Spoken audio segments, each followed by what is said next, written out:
Hey guys, what's up? And welcome to another installment with Jomo. And here we are with Affinity Photo opened up in front of us again. And we are going to be looking at how we can improve our skies with Affinity Photo. So here is a photo of a photo shoot I did recently, and we have some really nice skies here. Bit of some highlights and some details can be revealed, and we're gonna show you how you can do that, as well as make the skies a little bit more blue and pop and looking really nice. So here we go. So of course you'll see right here on my right hand side there are some layers already created, and that's because I was doing some retouching on the skin.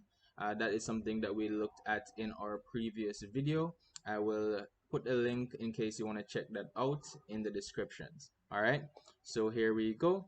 I'm gonna go ahead now and create an adjustment layer. The adjustment layer I'm going to create is called brightness and contrast.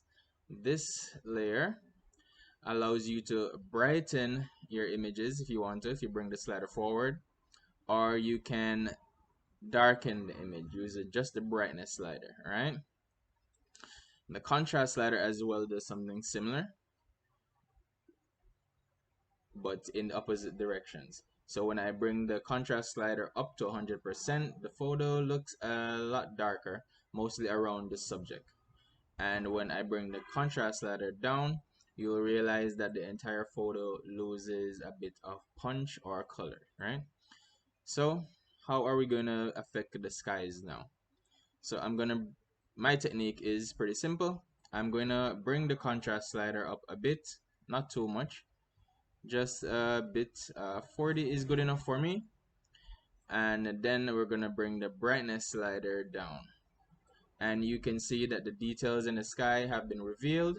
I think I want to bring the slider down a little bit. It's a bit too strong here, maybe at around 30. 30 is fine. And I'll do the same with the contrast and bring it to about 30. So it is -30 for the brightness and +30 for the contrast, right?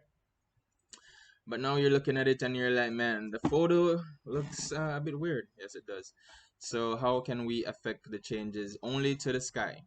So I'm gonna go ahead. I'm going to select the mask layer, I should say. I'm gonna select the mask layer. Make sure that the brightness and contrast layer is selected. Boom. Open it up.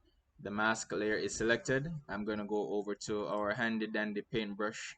Make sure that the opacity is at 100%, the flow is at 100%, and the hardness is at 0%.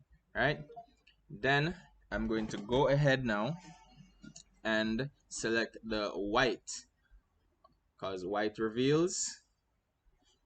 And then we're just gonna invert the mask layer by pressing Ctrl I. Now you can see that the photograph has reverted back to its original look, but now we're going to paint over the sky just to affect the changes in the sky. And as you see me painting over it, you'll see that more and more details from the sky is being revealed. And there we go.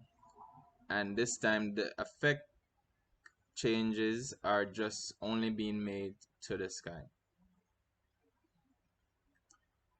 And we're just going to paint it in. I'm not going to do it perfectly at the moment because this is just mostly for your learning purposes. But when you are on your own time doing this, you might want to be a bit more precise. And you can use the bracket keys to adjust the paintbrush tool as you go around your subject, because you don't want to affect any of the changes on her. Alright, there we go. I'm happy with that. Then we can do a little before and after. So here we go. Before, after, before, after.